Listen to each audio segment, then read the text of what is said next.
Rocknicks are humming in the dead of the night. Electric bills climbing, ain't feeling right. Hash rates dropping, profits thin as air. I'm digging for gold, but there's none down there. I got the crypto mining blues, feeling like I just can't choose. But there's a spark in the AI glow. Rent my computer, let the profits grow.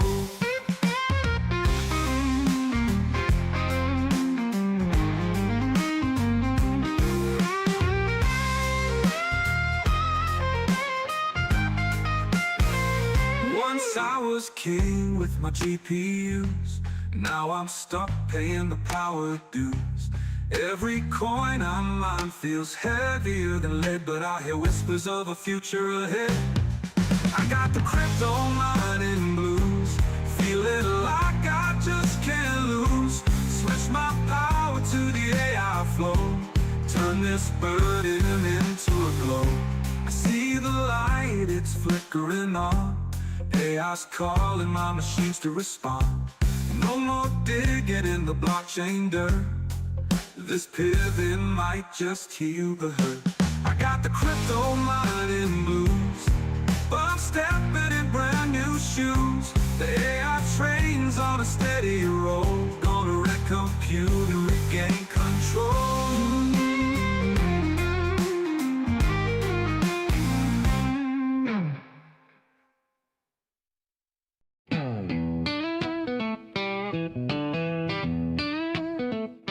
I was digging deep in the digital ground, hoping for treasure, but nothing was found. The rigs were buzzing, the heat was real. Electric bills biting like a thief who steals. Crypto mining blues got me feeling low.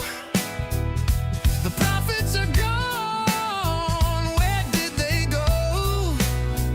But there's a light shining through the haze. Renting compute might just save my day. I stacked up GPUs, thought I'd strike it rich, but the market's a beast with a wicked glitch. Hash rates climbing, rewards falling flat. Chasing that coin, I'm chasing a cat. Crypto mining blues got me feeling low. The profits are gone, where did they go? But there's a light shining through the haze. Renting compute might just save my day.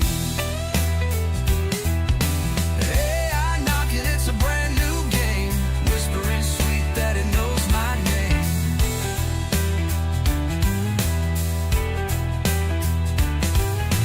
Ran out the power, let it learn and dream. A smarter hustle, a brand new scheme. Now my GPUs hum a different tune, training models under the cyber moon. No more digging, no more feudal race, just AI visions lighting up the space.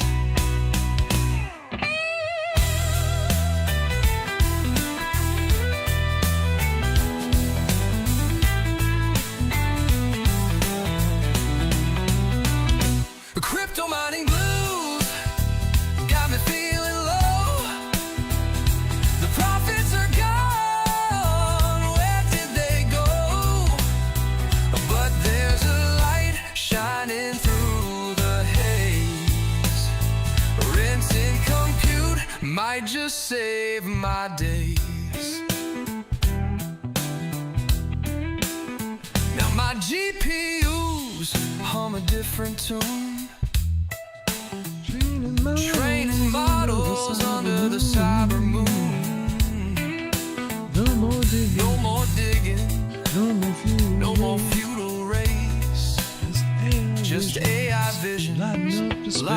the space.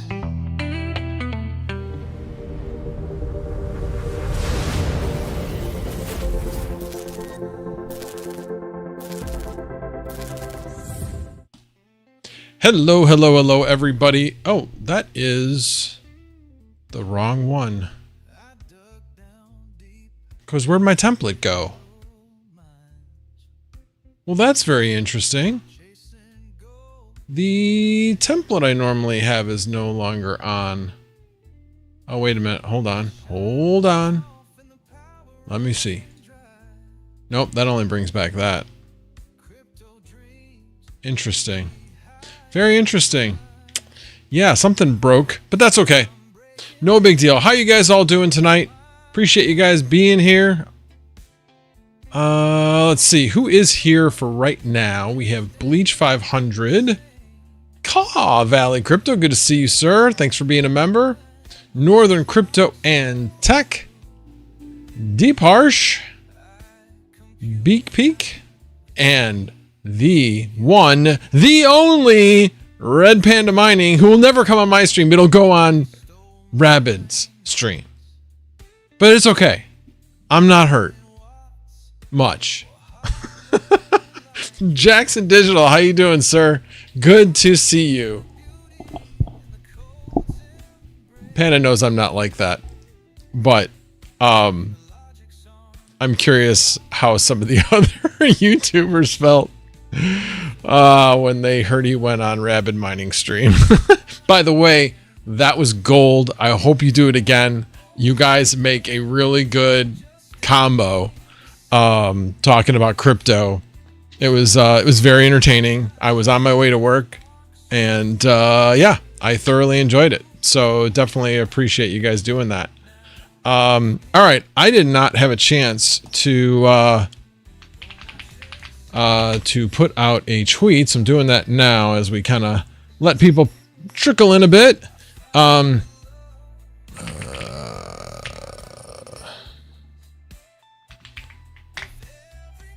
And post there. You guys been looking at Black Friday deals at all? I know I have. And there's quite a few of them out there. I've been finding some things pretty interesting.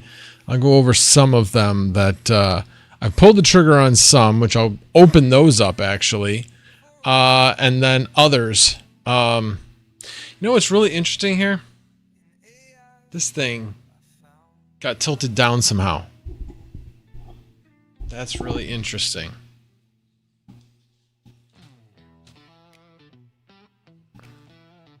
I don't know if that it didn't really do anything. Anyway, it is what it is. I feel like I'm like way up here. I'll slouch. That way, actually, before I do anything, let me get rid of this. It's my work vest. Well, it's my work vest for the winter. Because it gets cold in the warehouse. All right. And then I need to post on YouTube as well. So I need to do that. Post, create post. Come on. There we go.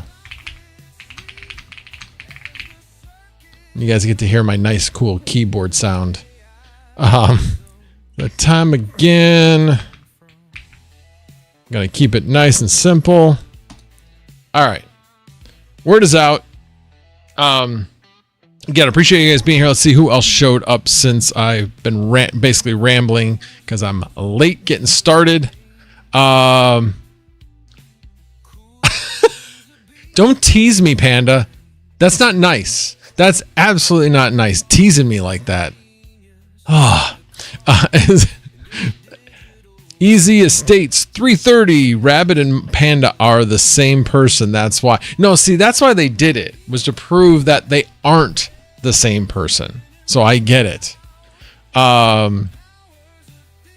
So yeah, Jackson Digital, rentals are flat this week. If you're flat this week, your rentals are flat this week, you're good. Because we'll go over that in a little bit as well. Well, he went to Rabbit's house. and did a video, but not a live stream. That's different. He's been on other people's like videos before, like when he's gone out and visited hosting facilities. So yes, he's done that. Let's see. Bleach 5. Oh, I already said Bleach 500 because he was up above. Let's see. The Toxic Miners here. Crypto MB. John Germain. Integra Guy 041 is here. Talked to him earlier this week.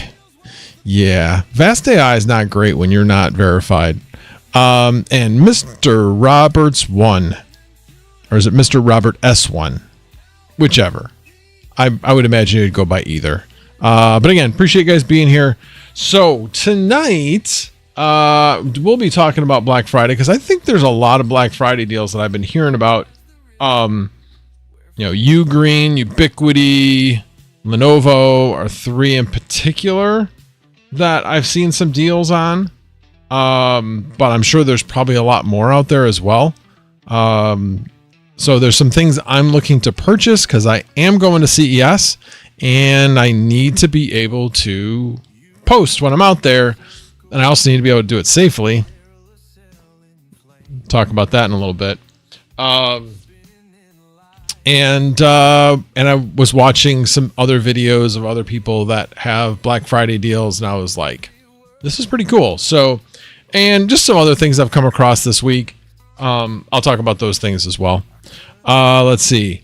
vast.ai de-verified my verified machine because I don't have 500 up. Really? Interesting, because I don't have 500 up and they haven't done it to me. Now, I've been hearing that they've been doing that, but mine's 350 up.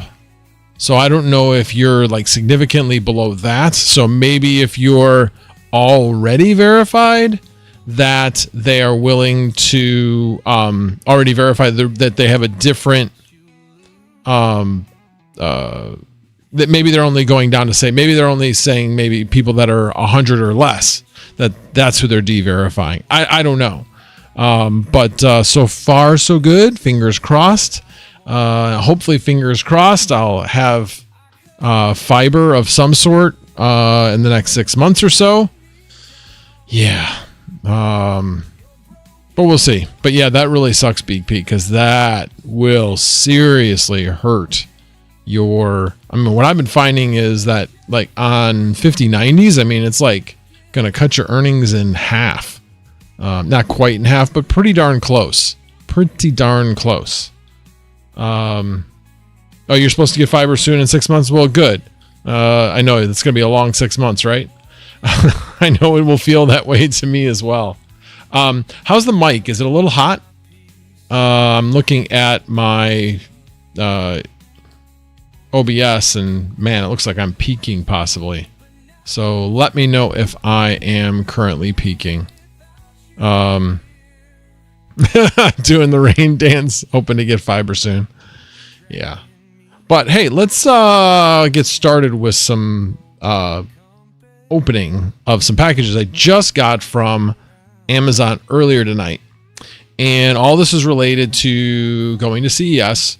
And not only going to CES, but, you know, hotel Wi-Fi is pretty darn sketchy. And if I'm going to CES, I'm planning on doing a lot of content as well. So I'm going to need a way to download that. So we'll start with that. Well, I'm going to try to start with that because I don't know what is in each of these. So we're going to open up the first one.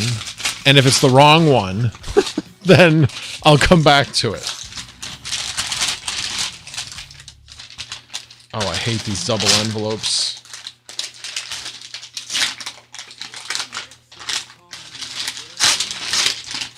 There we go. So the first thing we have is an M.2 NVMe enclosure. I have, believe it or not, I have a SATA only M.2 enclosure right here. Actually, I have one, but like I said, it's SATA only, M.2 SATA only. So I needed one that was NVMe. So got this. I mean, they're like 15 bucks. They're not much. But let's get her open. Let me get my X-Acto knife.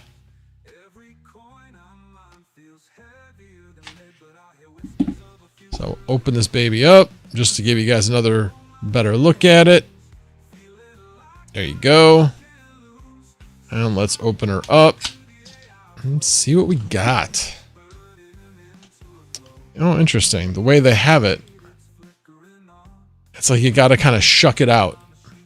And hey, funny I use that word. I'm going to be talking about shucking later on. And yes, shucking. All right, well, let's go over the cables first.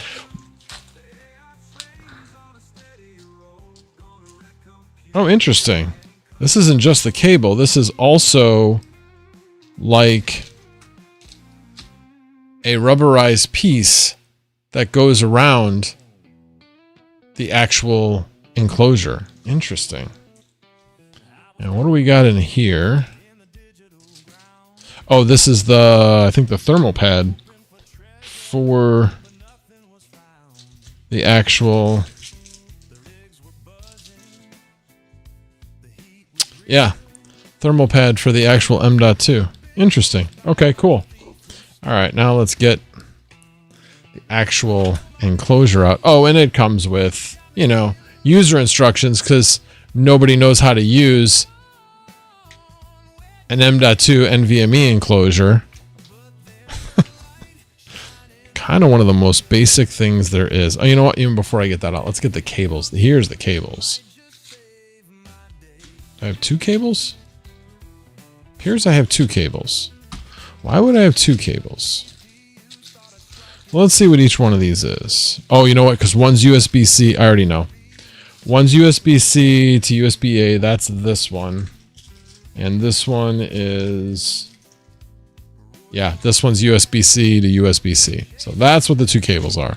Not going to open up those because I got plenty of those cables. But hey, never hurts to have a few more. And then we have the actual enclosure. By the way, this is U Green. Hoping to meet with them when I go to CES. But this is pretty slick. It's got a nice metal enclosure to it. There we go. Get a better look at it that way. I believe that there's a light down there that serves some purpose. And then the next question is,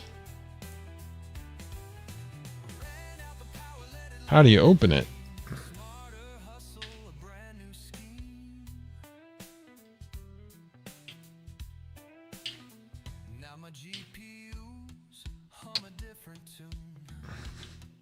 I guess that's what the instructions are for. Here, I was making fun of the instructions. Let's see what it says. These instructions I don't think are going to tell me. It says user instruction, but that does not appear.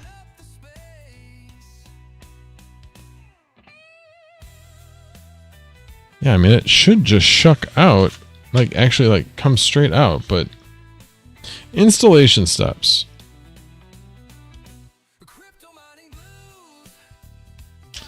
I guess they're just saying push from the other end? No. Oh, yep, there it is. You push from the end that I wasn't thinking of. Oh, and it is toolless. Look at that. Is that a... no, that's just something you turn. But yeah. So basically, yeah, there's... let's make sure I'm putting it back in the right direction.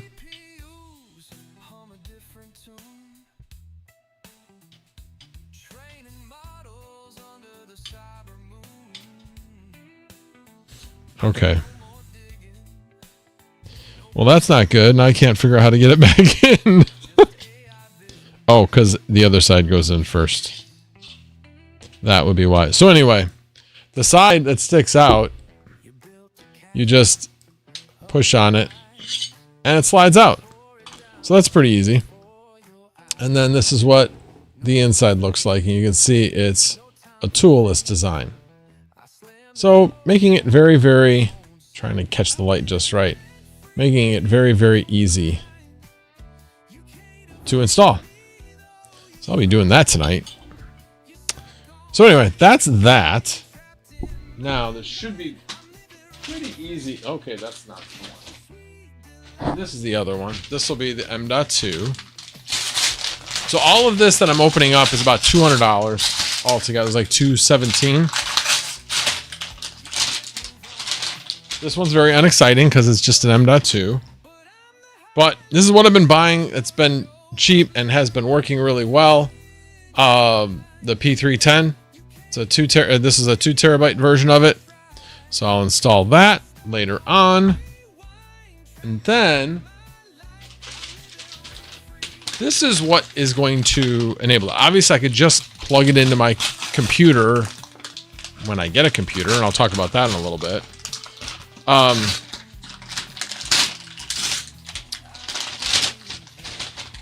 But I decided, I've watched a couple of videos on this, and there was a guy who used to be part of Linus Tech Tips. He now has his like Jakku or something like that as his channel. He did a video on a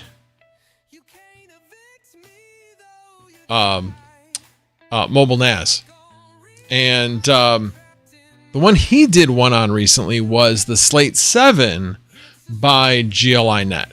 And that's the company that makes this one. This is the one he currently has, which is the Barrel AX. And why did I get this one instead of the Slate 7? Well, the Slate 7's on sale for $120. And yes, it is definitely faster.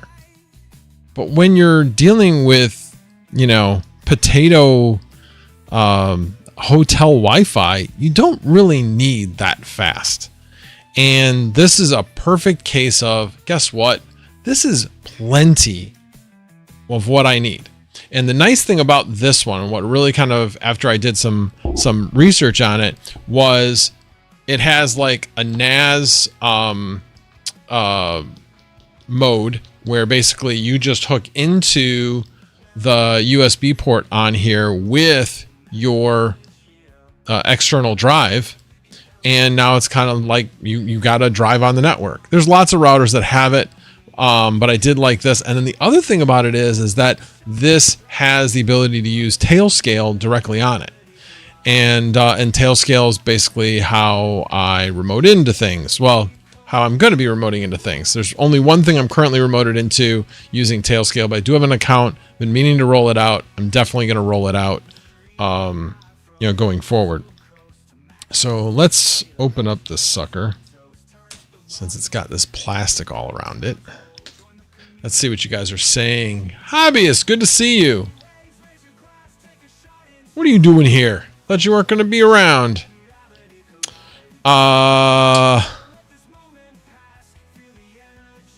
Let's see. DJ's here, I guess, since I hear somebody talking, or I see somebody talking to him. Let's see who else. You know what? Let me go to live chat. Maybe I'm missing some people. This is the Barrel AX by GLI Net. Like I said, the Slate 7 is kind of their newest one, which is awesome, but it's just more than what I need. And so that one was 120. This one was 70, I believe. It was either 70 or $80. So it was significantly less. And I'm like, you know what?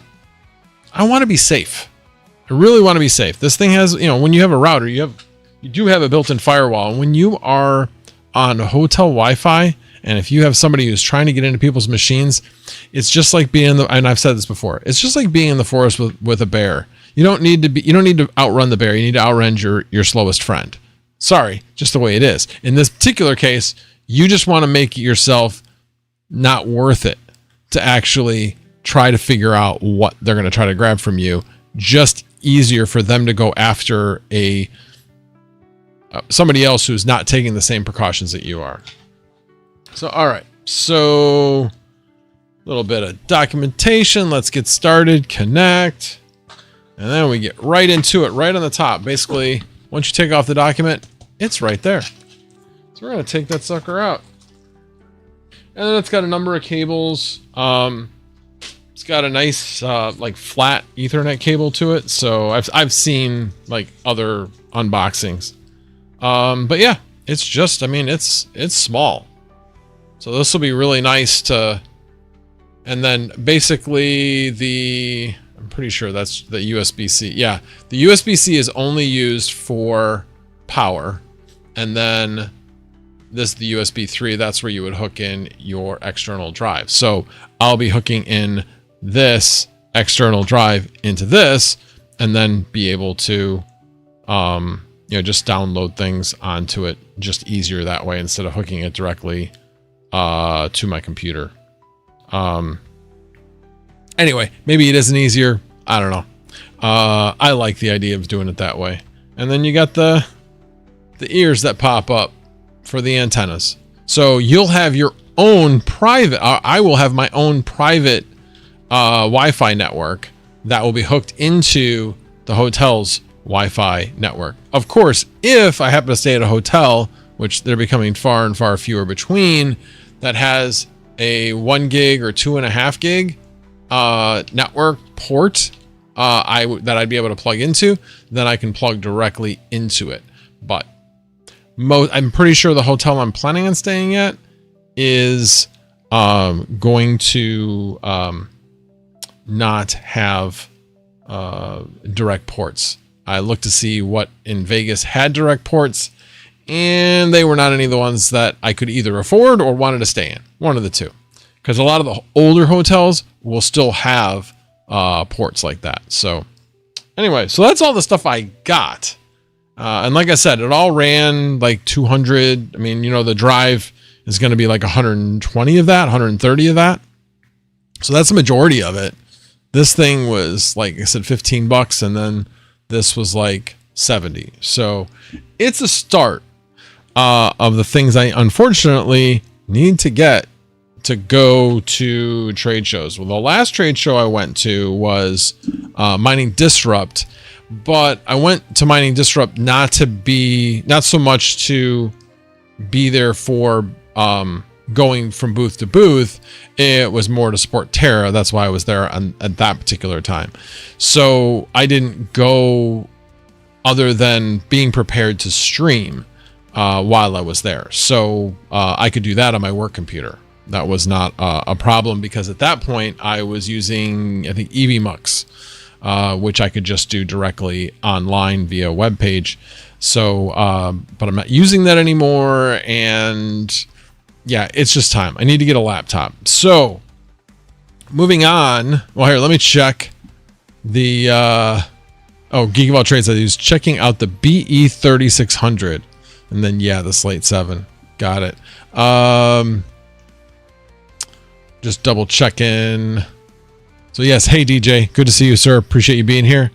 I think, and Kanayo W2U. I don't know if that's an acronym for something, but welcome. Appreciate you being here. So the other thing that I am looking at is Lenovo has, is this the one? I think this is the one. I don't want to log in right now. Oh, because this is part of the business store. I don't want that. Let's just go Lenovo.com. Wow, it's going to make me log in. Even though,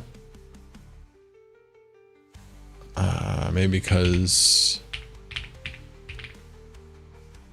now it shouldn't. All right, there we go. And I was looking at the ThinkPad P16S. I'm going to show you this one. It's looks like it's way on sale, and yeah, I was pretty happy with it. No, I don't need that. I need to go to, you know what? Actually, let's just do ThinkPad, and I'll share as soon as I get there. P16S Gen 4.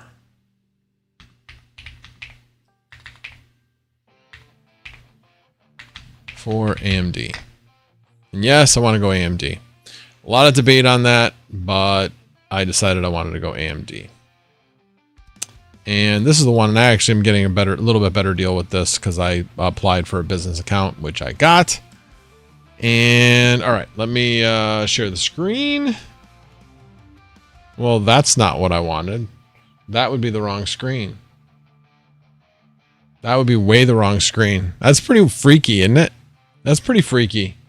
All right, well, let me go back to here. Let me fix that. Oh, oops, that's not what I wanted.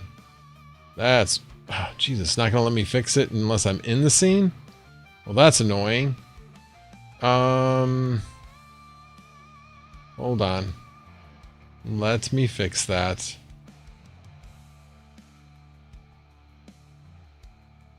Display capture.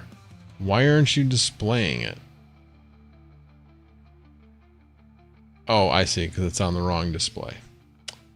All right, properties. That one. There we go. Much better. Much better. All right, so this is the one I'm looking at. It's actually like $50 less than that. And I get an extra couple dollars off. So it'll be about that plus tax. But I don't have a personal laptop. It's been quite a while. I've had laptops consistently probably since about 2003 up until like 2020. I was only on laptops and didn't have a desktop. But then with the pandemic, wanted to build a desktop, and I've been exclusively on desktop except for the laptops I've had for work. And that had been good enough up until now, but now that I'm going to a trade show and I need to be doing things on my own computer, because I'm not going to be able to edit and do other things on my work computer. So yeah, I am getting my own computer, and it'll be good to finally have a laptop again. That's for sure. Be able to not be stuck at the desk, be able to go outside, maybe do some things, not really in the winter, but you know, when weather gets back nice again, I'll be able to do that. So, yeah, it'll be nice, and maybe even stream from different locations as well, instead of always at the set and stuck in the den. But we'll see. Geek of all trades, get the new MacBook M4. No, that's a hard no. Definitely not getting that. That's coming from a Microsoft guy. Really? Don't let the Microsoft guys hear you say that when you're at the show. Yeah, no. It's a flipping LLM champion. Maybe it is. Probably is. I know the M series, I will say that it was a game changer for Apple. No question. But no, it's a hard no. So just like those people are so dead set on, I will get nothing but Apple, you are not going to pull me into that ecosystem. Nope, not going to happen. If I could go Linux, I'd go Linux. And I've definitely thought about it, but I've seen so many people try and fail. Well, not really fail, just that it's not worth it. So I don't necessarily want to do that. But yeah. Yes, I am a geek, anti-Apple. Yep, that is me, Veteran Miner. Good to see you, sir. Good to see you. Appreciate you being here. I gotta look at your previous comment. Okay, hold on. I gotta see. I totally missed some of the previous thing. Dave was worried ice got you, bro. Wow. They did, but let me go when they found out I was white too. Wow. Okay, I need to stop reading these comments. Otherwise, I'm going to be like taken off of YouTube. It's the chat. It's the chat. I'm just reading the chat, YouTube. I'm just reading the chat.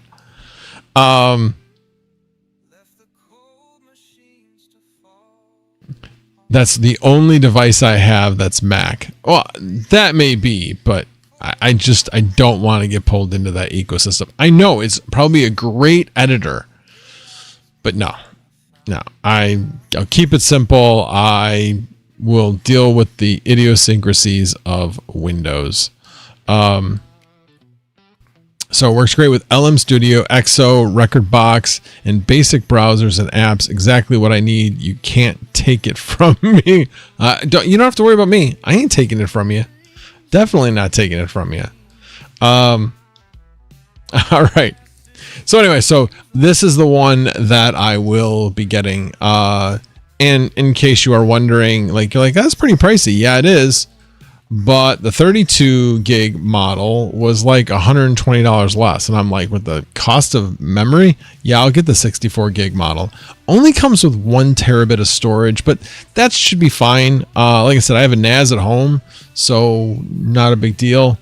And then I really, wait a minute. This is the wrong one. Sorry, this is not the right one.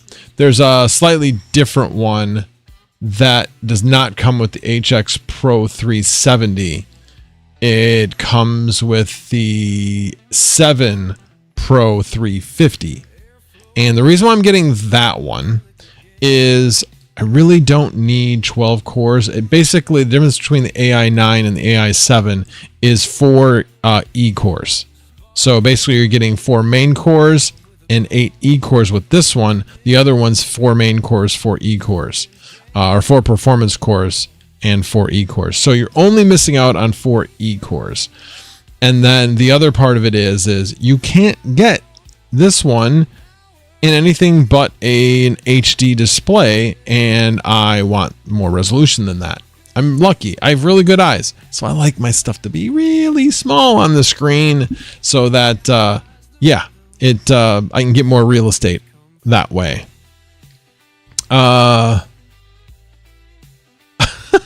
Can you sell old seed phrases through CD4KI? Yeah, I'm not even responding to that one. 13-inch M4 Air 10-core CPU GPU with 24 gig RAM, 512 SSD is only 115 months per month for a year. Yeah, I want that. That does sound a little appealing. Are you saying AMD CPUs are just better? The M series CPUs are pretty damn amazing. I've seen the benchmarks and stuff. Yeah, they are pretty amazing, especially for GPU benchmarks. Oh snap, the MacBook Pro has the M5 in 16-inch. Damn it. How much can I get selling plasma now? Max, can you look at the Lenovo Legion models? Some of those are 2K resolution and an RTX 5050 or 5060. So because I used a script which does not use the GPU to render, it only uses CPU, and a lot of its features are cloud-based. So I really don't need a GPU. It's not critical. And then the other part is if you do have a discrete GPU in the laptop, it's going to hurt battery performance. So it's a trade-off. I did look at some of the Legion models. My son has a Legion models. He loves it. But the ThinkPad had some like awesome deals. The Legion models, from what I was seeing, bang for the buck, were not quite as good. Gotta jump over and try CapCut. Works great on CPU and GPU. Yeah, except when's the next time that they're going to decide that TikTok is going to be canceled and then therefore CapCut is too? I'm just trying to stay away from it for that reason. But I do use CapCut on my phone when I'm doing shorts. So I do use CapCut. So I do like CapCut. But yeah, I know I've talked about Shane Hummus before. He basically, that's what he recommends as a primary. And he's like, and if the government decides that it can't be here anymore, then go use Descript. So I decided I would just make the jump and not have to worry about that. So that's what I did. But yeah, let me, this is definitely not the right one. Let's go here. Okay, here we go. So hopefully I didn't sell out of the one I was looking at. AI7 Pro, AI7 Pro. Here it is. Yeah, there it is. That's the one I want. Okay. Just go in there. It's really annoying when it does that. It's like you're clicking on it as you're thinking, okay, you'll just take me into it. But you're not. And then I go to additional specs and...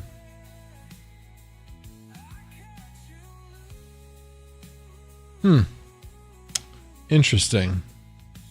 Well, let me add to the cart. And then go into the cart. And then I'll click on it. There we go. Yeah, this is the one. So again, pretty much the same price. That's why I knew. That's why I thought that was the one.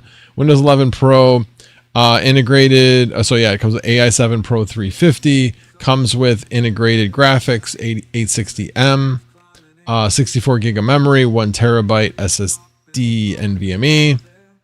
And then it comes with 3840 by 2400 resolution. So definitely liking that. I'm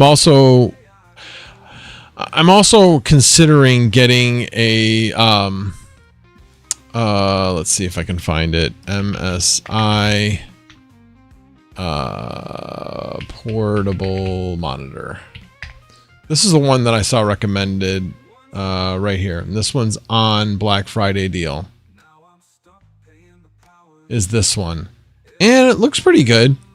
Does come with a pouch that it goes in. It's a 16-inch. So it was kind of like, yeah, I think I'll probably get this one too. I was really wanting to get a dual. But man, it's $200 for going to a show. Would I ever use that? Yeah, I might use it if I'm like deciding to, I felt like being in the dining room using my laptop and then I'd have both of them there. But I could see myself using a single 16-inch, like direct. I have a monitor right here and directly below it is space. Over on this side, I've got a monitor up top and a monitor in the bottom. And then I do have a monitor like right here that I look at, that I use through like a teleprompter. I just find it easier to talk when I'm looking at somebody, which would be, even though it's myself, it's just easier to talk. And, but anyway, the monitor is like obviously facing up to the teleprompter. But I could always just disconnect the cables and put it down here and actually have 4 working monitors. So I'm thinking it'll be more useful just to have the one. And then, like I said, then I can take this one with me. So I would have 2 additional monitors. This one's like a 10-inch monitor. It's kind of like a tablet size monitor, but could still be useful in doing different things while on the road. So, all right, let me... Okay, you giving me affiliate links here, Geek? Are you? Are you really? All right, hold on a second. I'm going to copy that, and then I will bring this up here.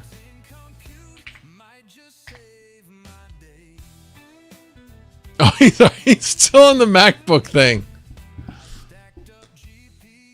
MacBook Air 13-inch laptop with M4 chip. 256 gig of SSD storage. Well, that ain't enough. Yeah, you're not getting me there.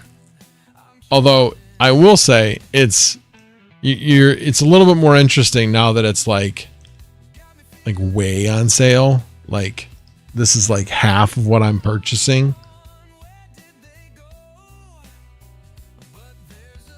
Although, let's see. That's the M4 with, I mean, only 24 gig of memory. That doesn't seem like enough. It definitely doesn't sing. You don't need that much storage on a laptop. I suppose Mr. Roberts 1 says, I was a diehard Microsoft, but my next laptop will be Apple. Is it considered iOS?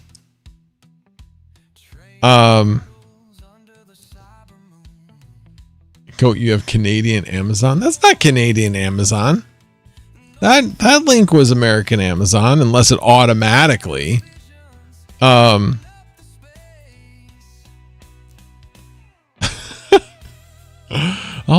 pay you. I'll probably pay you next Tuesday.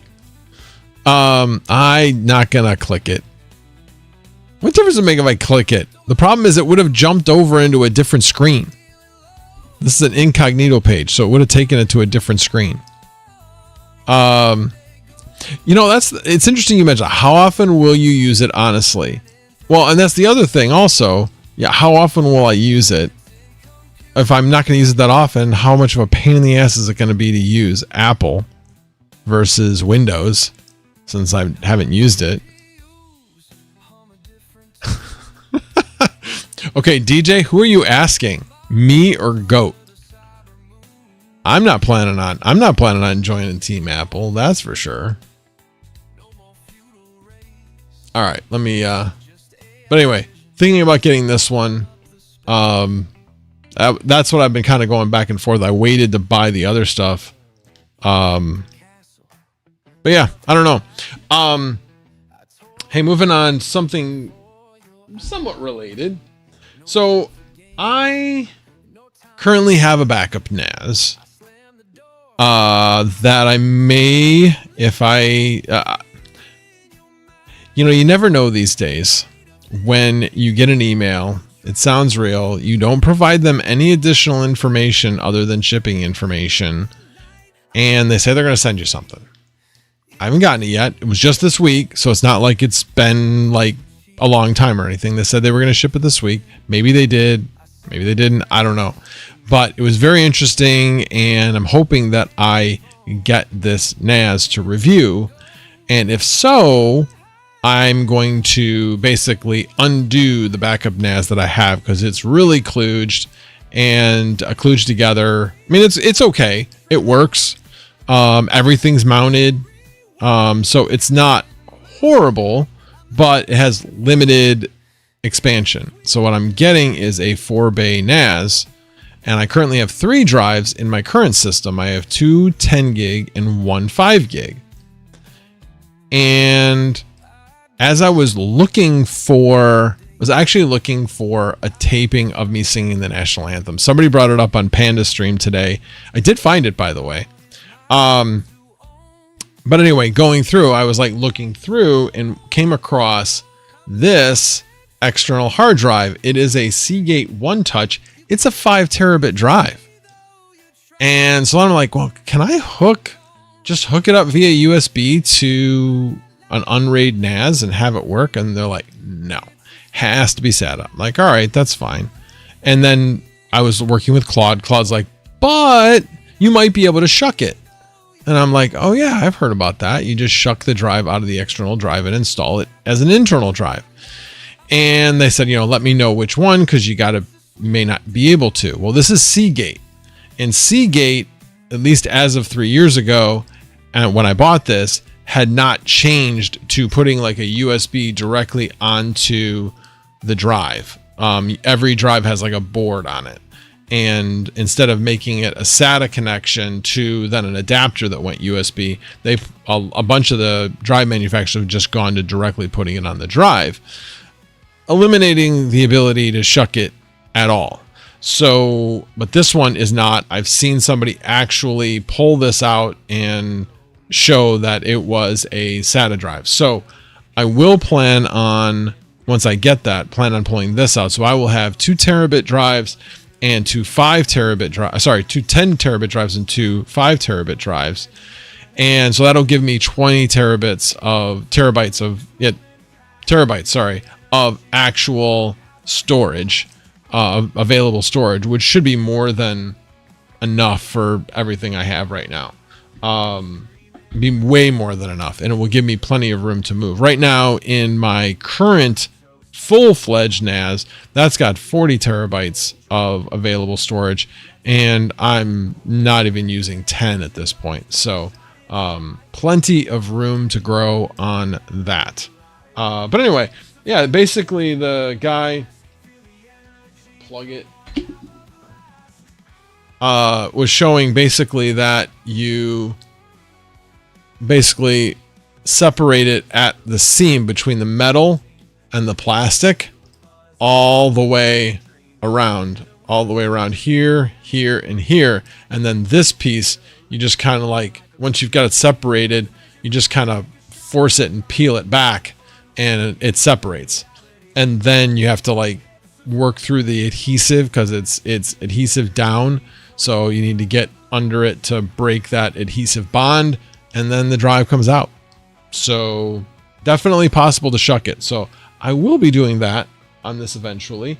I'm still debating whether depends on when I get this NAS, or if I get this NAS. But if I don't get the NAS prior to going to CES, and even if I do, maybe I'll just put 3 drives in it and then put this 4th drive in it after the fact. But yeah, eventually this will end up in a NAS. As now that I got a NAS, I really don't want to use external drives anymore. So, all right, let me check up on chat. Let's see. All right, let me see. Apple Mac memory, I believe, doesn't translate over to Windows PC's RAM. Not sure if Mac apps are optimized for lower RAM usage. It's definitely a learning curve. I don't want a learning curve. Oh, DJ, talking about you, Max. I know GOAT is basic. No, he just loves a good deal. I like a good deal too, but man, yeah, he loves a good deal. Basic bitch, yeah. Whatever you do, just don't get a Surface. No, I'm not getting a Surface. Definitely not.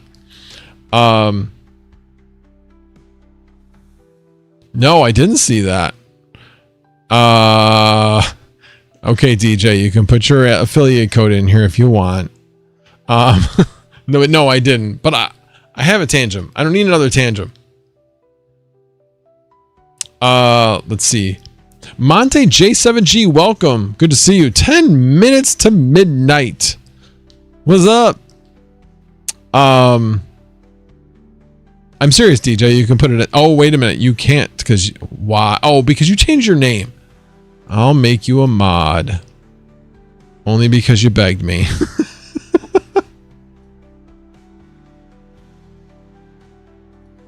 All right, you're now a mod.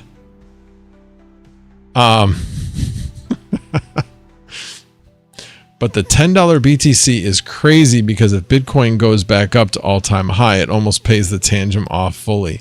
Good point. That is a good point. It's a good time to get in with $10 BTC, no question.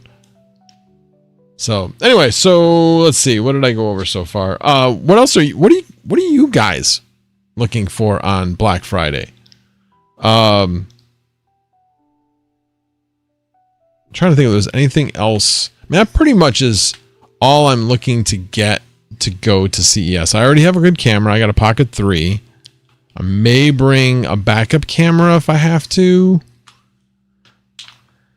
Kind of really don't want to bring my main camera just because it's so cumbersome, and yeah, I really don't want to do that. So I may just, if for some reason the Pocket 3 goes bad while I'm there, then I would probably just switch over to my phone at that point.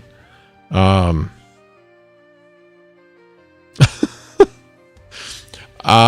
don't know if that's real tears or that was a joke, but if it's real tears, I'm sorry to hear that. Easy Estates 330. I don't think Amazon does that. I'm pretty sure that would be illegal, and yeah, that would not be good. Not be good. I'm sure there's other websites that could help you with that though.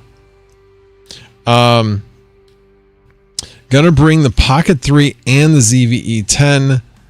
That's it this time. I brought like 5 cameras to BTC Vegas and used 2 of them. Yeah, that's what I mean. Why would you use the ZVE 10 over the Pocket 3? That's my question. Like, why bring it? Or is it just being brought as a backup? Because I can bring my ZV1. But yeah, I'm kind of thinking maybe I just don't bring that. Trying to travel light. Bleach 500 says Japanese maples and dirt bike parts for 2004 Schwinn. You missed the C. Schwinn racing bikes. Nice. You got BMX bikes, huh? Did you ever race BMX bikes? I know out where I live, Elgin, Illinois, had a BMX park that had a racing dirt track. I have a few big boy gimbals for the full-size camera, plus ZVE 10 has swappable batteries. True, but man, that Pocket 3 lasts a really long time. And yes, I probably will get a fresh battery pack so that I can recharge the Pocket 3, but Pocket 3 just lasts so long. It really does. Oh, motocross, cool. You live in Elgin? Are you serious? You are really close to where I live, and I don't live in Elgin. Oh, okay. Bleach, this is getting pretty scary because Elgin's the next town over from me. Oh, you're the opposite. You're a different direction from it, so you're a little further away. But yeah, I know where that is. Interesting. Yeah, one of these days, I know Nemesis and I had talked about it a while ago, and actually even Integra guy talked about trying to do a meetup at some point of kind of the community members that are in Illinois, because there's quite a few. There's definitely quite a few. I don't know if you guys remember Network Joe, but he's in Illinois as well. Yeah. All right, let me see. What else did I... Oh, the other thing that has great Black Friday deals is Ubiquiti. Because if you're just getting started with Ubiquiti, let's see. Here we go. And let's see here. We want to go to Cloud Gateways.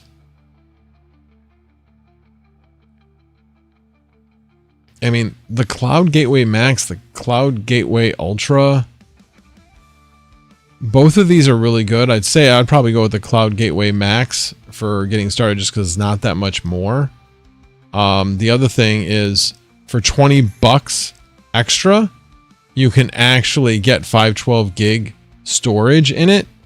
And the actual thing that holds the NVMe in it is actually $20. So you're getting that along with basically getting the 512 basically for free. So if you ever plan on using the storage on it for like camera footage or anything like that, it's a good idea. But this is a really good starter, and you can hook other switches up to it. So it's a 2.5 gig switch. It doesn't have any ability to do 10. That'd be the only drawback, but starting out at 2.5 gig, every port on it is 2.5 gig. That's a pretty decent unit. And like I said, for only $179. So a huge discount on this guy. So that was the one that really stuck out to me. Let me see. Here we go. Black Friday, Dream Router 7. Which one of the nice things about this one, it does have integrated antenna to it. I don't know how good the coverage is. I have like a separate AP on mine, but yeah, it's kind of the same thing, but it does have a 10 gig WAN port.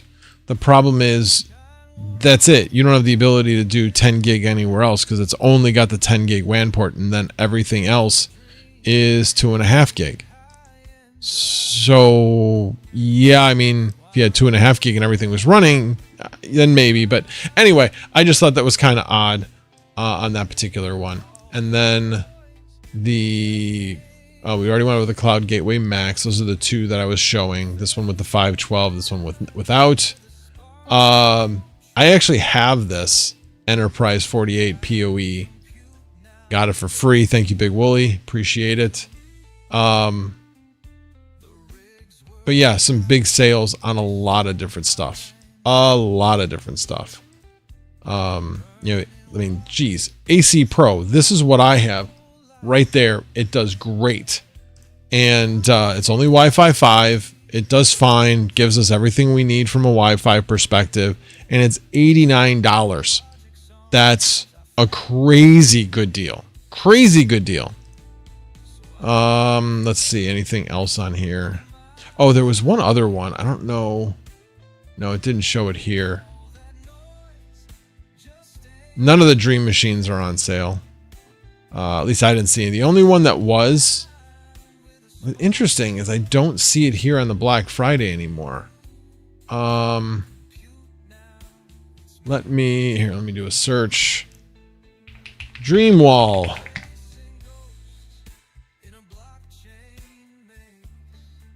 They sell out?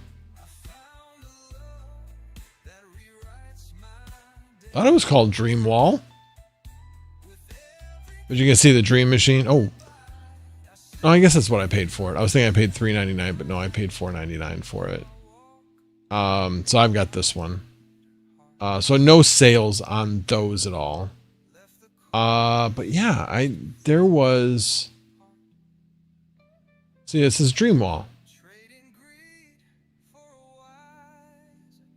I'm surprised. I mean, I'm doing a search. Oh, here's the Dreamwall. Oh, sold out. That's why it's not showing up. They sold out this sucker because it was $5.99 and boom, they're all gone. They basically put it 40% off. That was a huge, huge sale. So yeah, pretty cool unit. If you want that much space, redundant power supplies. Yeah, it's a pretty cool unit.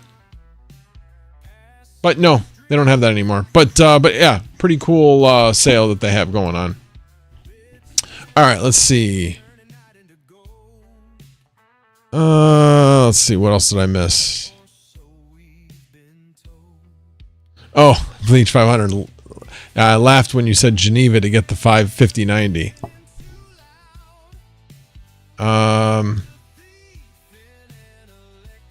Midwest Misfit Mining Meetup equals M4, but to the 4th power. I get it. M to the 4th power. Got it. Yeah, we certainly don't want to be associated with Apple or have them come after us for using the M4 moniker.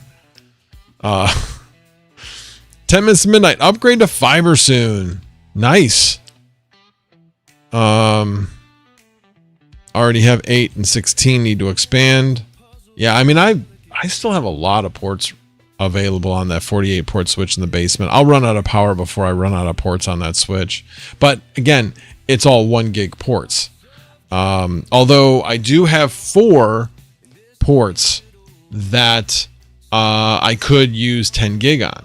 And in fact, I did that for my Threadripper. And when you look at the speed test on it, you can see that, yeah, that one's my best one. It's like 1.2 down, 350 up, according to Vast. So yeah, it does definitely help. It does help. So I've thought about changing my, and I have to figure out exactly how to do it, but my Octo server has a 10 gig port on it. I'm not using it right now.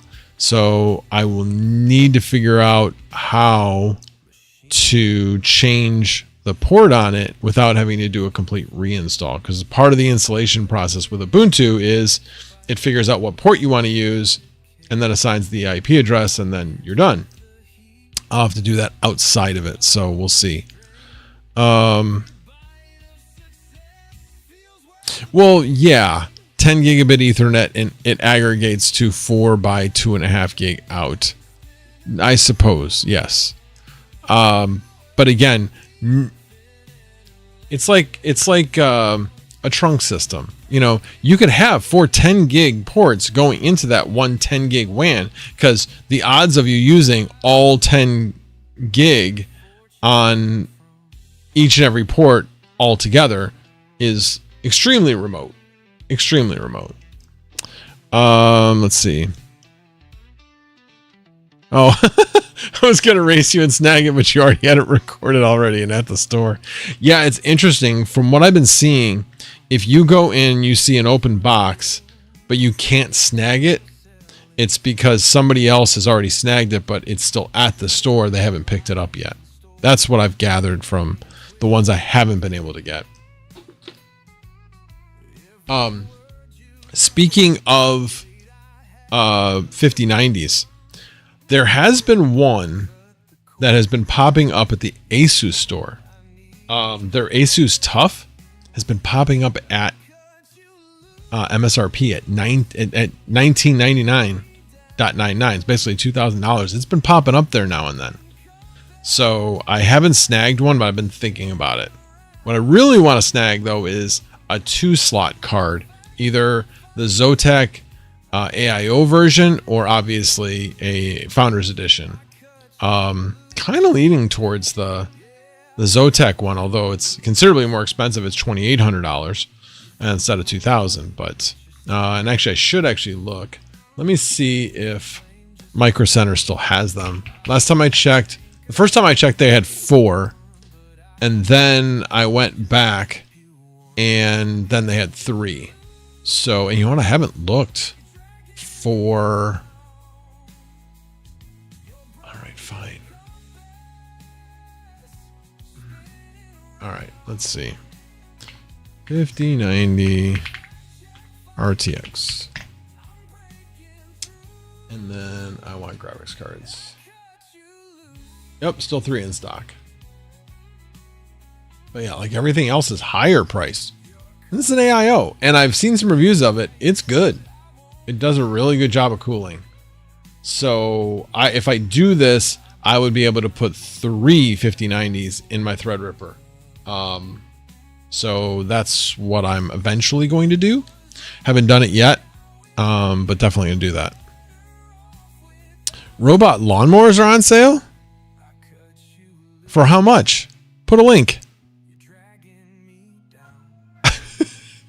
See, when you have a wife that mows the lawn, you don't need a robot lawnmower. So, by the way, the wife from the other room, I don't know if she's watching or if she just overheard, but she said, no one needs a robot lawnmower. All right, let's see. Let's see if I can copy this. So it goes into the right one. Robot. They're still pretty. Oh, what is this thing? Looks like it has a face.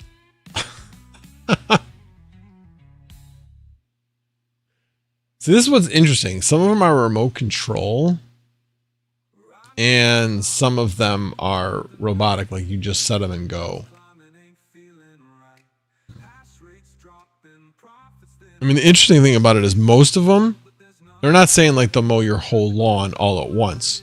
They'll do a little bit at a time because they only have so much battery power.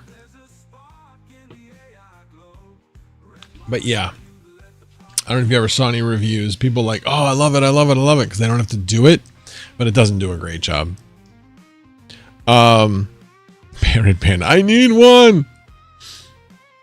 Do you have any Grass Panda with all your shade? Bleach, yeah, that's what I need. No more allergies. Estates 330, Easy Estates 330 says, I enjoy mowing the lawn. I used to. Don't use incognito.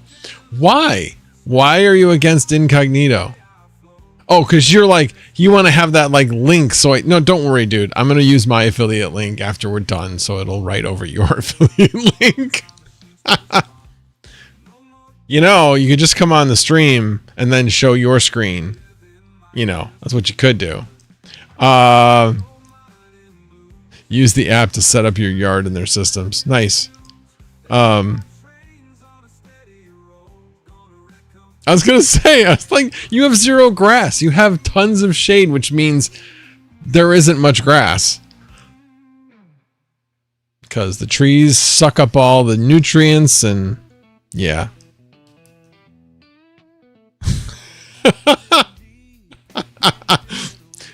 I know what you're doing, goat. I know what you're doing. I knew it. I knew it. All right, I'm going to put up a poll, and I will not be offended if you guys say no, but it's got to be like overwhelming. Otherwise, I am not going to show it.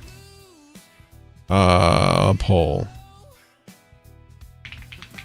So, and the only reason why I'm saying is because somebody asked me about it today in Panda's stream because I mentioned it last week. I felt like the lights dimmed there for a second. Do you want to hear me sing the national anthem? I'm not going to sing it on stream. I'm going to show you a tape.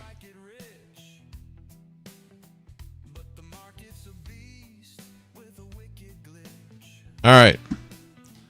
You guys let me know. Like I said, I will not be offended. It's not a matter of that because I think some people won't really like, no, I don't want to hear that. That's fine. Like I said, it needs to be overwhelming. Otherwise, not gonna do it. All right. I was like, where did my notes go? Actually, one of the things I did this week, if he's still here, I know that Hobbyist is doing something. So, but I did help him out this week. He actually put out a short. Thank you, Hobbyist. I appreciate that. I did not ask him to do that, and that was really, really nice of him to do that.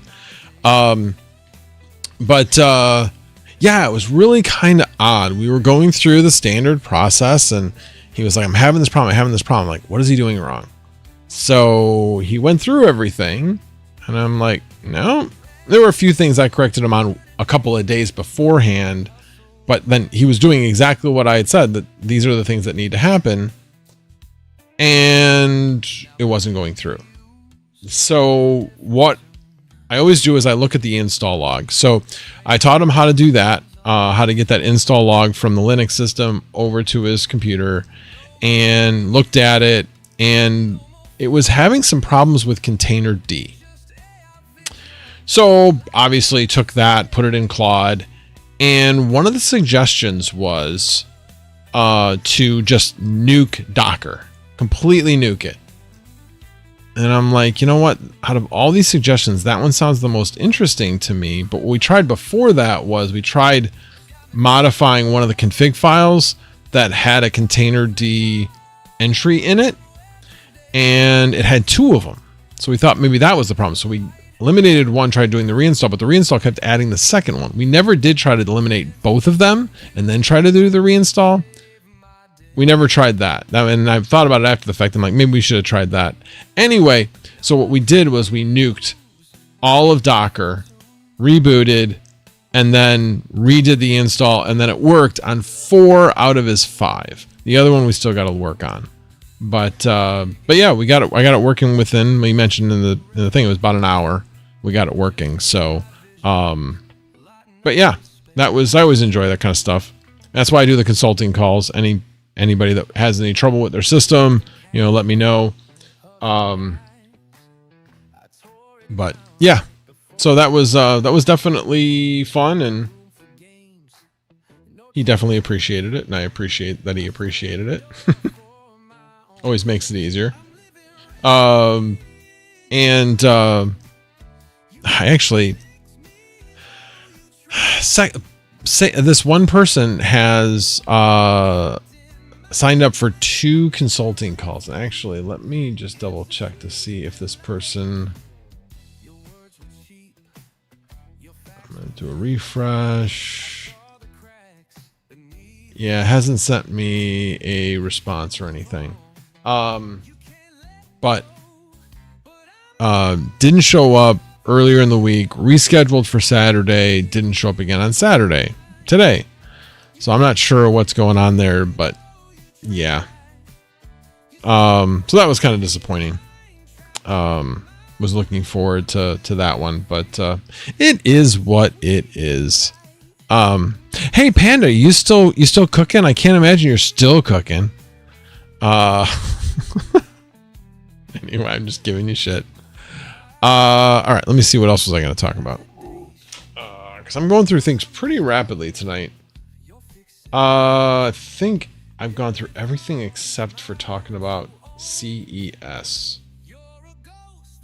Found Drive, Hobbyist Help, Black Friday Ubiquity. Oh, I'm going to plug AlphaMine here because I was kicking myself. So, I don't know if you guys heard about Midnight. It's a Charles Hoskinson token, and there was a pre-mine. And no, the problem was, Panda, this person didn't God, you're a slow eater. Actually, the person didn't pay either. So that was the other thing. Was I mentioned for the second one, I said, you need to make sure you pay before the session. And the person said, yeah, I'm going to pay today. Well, that was Friday. And today's Saturday. They still hadn't paid. So I don't know what's going on, but whatever. Just frustrating when you set a time for somebody else. And yeah, it is what it is. I mean, I don't know their particular circumstances, but something really important may have come up. So we'll see. What was I saying? Oh, yeah. AlphaMine. So AlphaMine is fellow community member. He doesn't have many followers. Let me see if I can pull him up. And AlphaMine. There we go. I'm not logged in, so I can't subscribe. But let me... you guys haven't subscribed to this guy. You really need to. And on top of it, get on his Discord. So, like I said, I'm kicking myself. I'm in his Discord. I'm not always on top of everything going on in all my Discords. But this one I should have been paying attention to because he has a lot of good information. Well, he announced when the actual... pre-mine was happening or was about to happen, and I haven't looked to see like how much people made, but I mean it's kind of like free money. That people were making pretty good buck from what I understand. I don't know if anybody else has any information on that, but I think he is a forgotten guy in our community. So if you haven't subscribed to him, hey Yusuf, definitely subscribe to him. He does he has a lot of great information. So yeah, definitely subscribe to him. Great guy. He does a lot of solar content as well. I think most of his stuff that he's got operating is solar. But anyway, so was it Sunday night or Monday night? Like all of a sudden, like things just like fell off. Like my Octo server had been rented consistently. All 6 were rented. I was like, man, it's been a great week. And then bam, nothing. Well, I should say nothing. A lot of things fell off. I'm like, damn, that was having such a good week. And that's unfortunate. So yeah, I was a little sad about that, but I then found out, yes, it's because the midnight pre-mine had ended and people were just coming off of that. So yeah, I would have liked to have been able to take advantage of that, especially in some of my rigs that were not rented because they weren't verified. I would have loved to have used those to mine it, but hindsight's 2020. Nothing I can do. Can't cry over spilt milk. But that's why I wanted to bring it to everybody's attention. Hey, this would be a really, really good thing to get on his Discord, find out what's going on. He has a lot of inside information in new coins and things like that. So subscribe to his account his YouTube account and his Discord. Yusuf puts already subscribed. Yeah, I'm sure a lot of people are. Automatic Beats, welcome. Not sure how long I'm gonna go on tonight, but the last topic really I have to talk about is CES.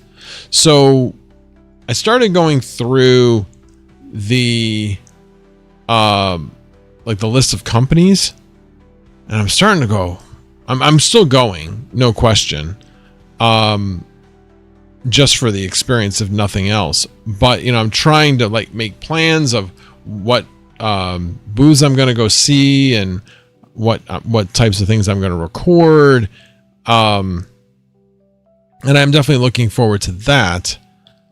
But a lot of the things that I do on the channel aren't, like, some of the NAS providers aren't there because it's not consumer necessarily, even though it kind of is. So like Home Lab is like this strange middle ground of, yeah, we're consumers because we're home labbers, but it's not general consumer. So I know, like I said, Ugreen is there. They do network attached storage. There was another one. I didn't look to see if like QNAP was there or if Synology or any of those were there. But yeah, I'm kind of curious. I would definitely want to do some coverage of NAS, do coverage of general compute, AMD, NVIDIA, might even cover some Intel, even though I really not a huge fan. And really don't have any Intel products, but may even cover some of their stuff.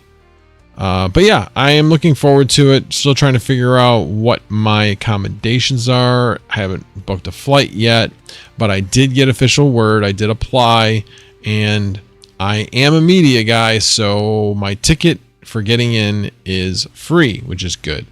So, and was it free? Not exactly, because I did pay for the views in order to qualify. So I suppose I could stop it. Basically, I paid $60 in promotions in order to get that number of views that I needed, and I could have stopped it. I'm just going to let it run for the full 100. But yeah, it's still relatively inexpensive, and the views are still the views.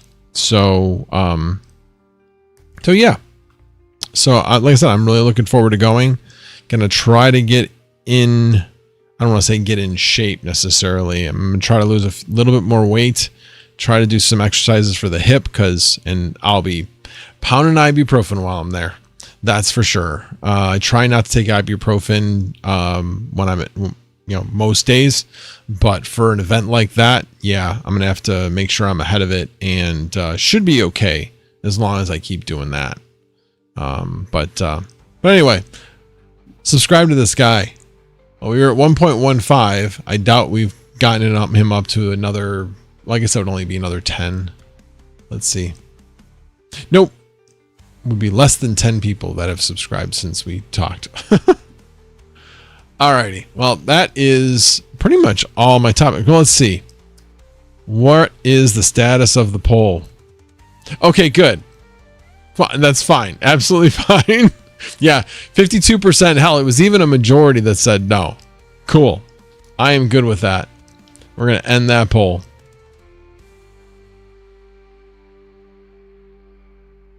There we have it. Codeine would put me to sleep, goat. Yeah, I'm sure it would kill the pain, but I want to be able to wake up the next day. Oh, they aren't all listed and they aren't all signed up yet. Oh, okay. Well, that's good, because I was like looking. Well, one of the ones I was like scanning the list and doing searches and things, and so like I did search for I did a search for Ugreen, but I had been going down the list and looking, and anything it said Shenzhen, and I'm like, whatever Shenzhen, I'm just going right by it.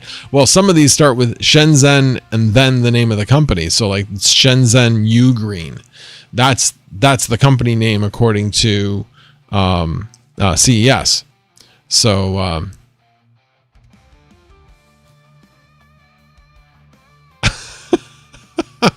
Minutes to Midnight. Sing it like Fergie. Celebrex is better, Max. Well, again, I'm trying to stay away from anything prescription. But I will look that up, Yusuf. I will definitely look that up because I don't know what if that's another NSAID. Because if it's an NSAID, ibuprofen is great for me. It really does. Let's see. Just making sure. Yusuf puts says Max UC Rabbit is CPU mining Zephyr, and he's talking Panda into it. There goes my profits. Yeah, if Panda starts doing it, maybe he'll gatekeep it. You know, I'm thinking, you know, Panda's looking for sponsors. I think we all need to like contribute. By the way, if anybody wants to contribute to my my CES fund so that, you know, it's partially paid for, you can see like this ain't gonna be cheap to take this trip. Hopefully it's worth it to go. I mean, I appreciate Cruda's offered to kind of take me under his wing because he's got a lot of relationships out there. So hopefully he can introduce me to a bunch of people out there. But yeah, like while you guys have any other questions, feel to bring them up. Let's do coin market cap. Let's see where prices are. Hey, Bitcoin's almost at 86. It is at 86,000. Nice. That's really cool because I bought some under 84. I like that. What's its range today? Range. I thought it usually showed a range. Oh, the range is probably on the left where I can't see it.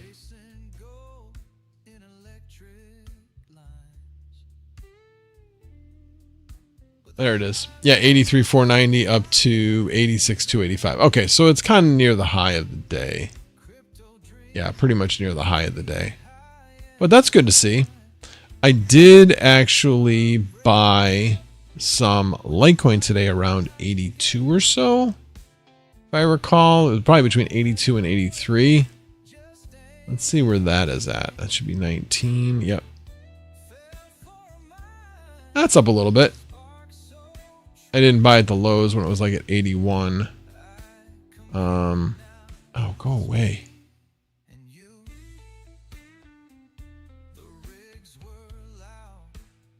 So high of 84, low of 81. So I pretty much bought it smack dab in the middle of that range.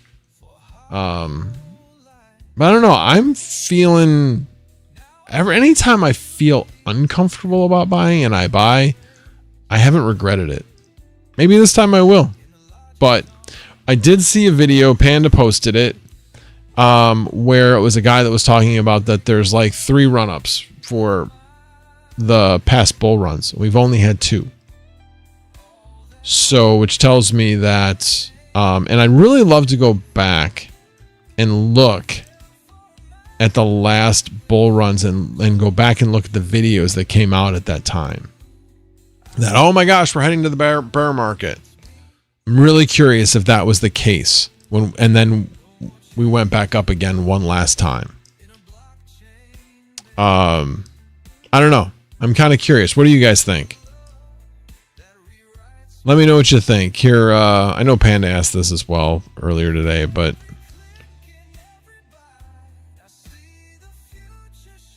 yeah, I think there's one more left. I mean, I'm planning on being completely out late January, February timeframe. That's what I'm thinking.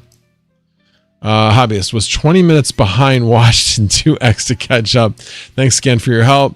Home from land, building one of 3 remaining rigs. Nice. Been buying BTC daily since the dip. It's a discount. Yeah, I mean, it's definitely a discount. Here's what I also go by. What was the peak of the last bull run? It was like 66. That in that range, 66, 68, 69, somewhere in that range is where the peak was from the last bull market. Well, what do we always go back to, or what have we always gone back to when we, retraced in the bear market? We usually went just under the previous bull market's high. We were at 19. I think we ended up going down to 17, 16, something like that. Went just below it. I mean, that's still, 20% below it. So, I mean, if you take 66,000, you're still talking about maybe getting to like between 50 and 55. And from what I understand, I don't know, it was like I forget how many days it was, but it was a really long moving average, and it was like a 4-year moving average. No, it was a 1,000-day moving average. Anyway, that was like still like right around that $50,000 to $55,000 range. So could we get down to that range? We could. We definitely could. But here's the other thing. It doesn't move in a straight line. I've told you guys this before, but my trading strategy, right or wrong, this is what I do. And by the way, Kraken makes it really, really easy. Because when you are making the buy, you can actually go in there and say, there's like a profit section, and you can say what percentage you want to profit at. So I usually do somewhere between 10 and 15%, because I'm assuming we're going to have going back and forth, that we're going to be trading in a range for a period of time. And so I bet on that. And so when it goes down, and then what I'll then do is then obviously once I sell then put in a buy at a lower level in case it gets down to that level. I've not been as good about doing that. I've been doing that a lot more manually, but the sales I have still been putting in automatically. So as it goes up, I will have less and less. And as it comes down, I will have more and more. That's what I do. And I haven't done the math or anything to see whether or not that's more or less successful, but it's what I do. And I wonder not necessarily if it's the most profitable, but if it is the least risky way of doing it. I wonder how much risk I am alleviating by doing that. Instead of just doing a simple DCA where I'm not buying it. I wasn't buying anything when it was over 120. I bought some at 106. Bought some at 98. So yeah, I was buying on the way down. So I don't know. We'll see. We'll see how it goes. All right, let me see. 10 Minutes Midnight says, if you live stream, the bar is already set pretty high. Goat live from Litecoin conference was awesome. Yeah, I mean, I live streamed from Mining Disrupt when I was there, but man, it can be tough if the internet's bad. So hopefully it'll be pretty decent. I think the internet it can be hit or miss at the hotels. Yeah, 10 minutes midnight. I'm looking at it that way as well. The downturn is an opportunity. Oh wow, Mac, new video out saying MSTR will be delisted from NASDAQ, which will crash Bitcoin January 15th, according to that video. Why would that necessarily crash Bitcoin? It's just a simple... So if it gets delisted, yes, the price of it will go down. Oh, they're making the argument that if the price goes down far enough, then people that have...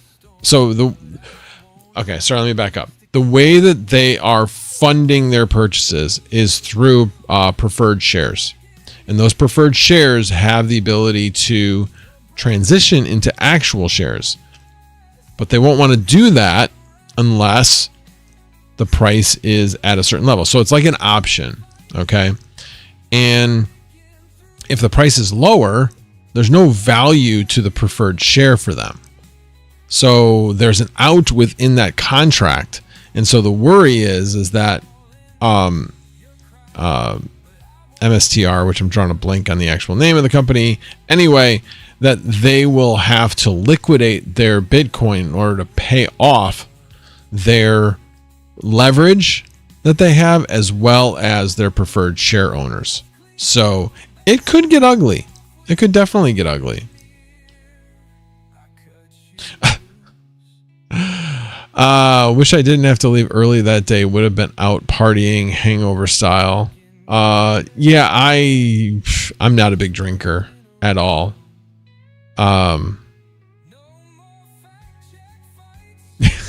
He was off his meds.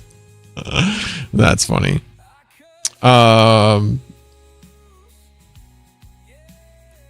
Lemonade hobbyist, lemonade. Got it.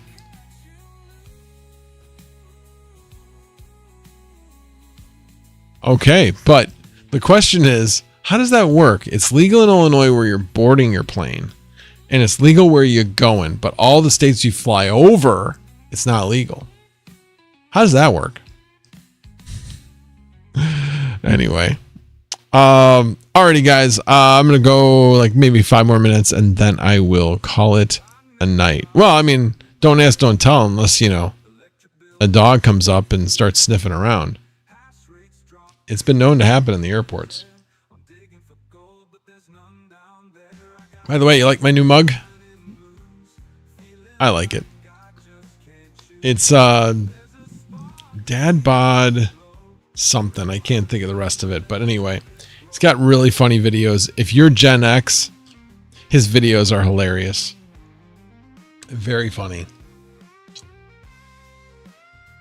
There's a couple of Gen X social media folks that are really, really funny. And if you're Gen X, you understand. If you're not Gen X, you're not going to understand.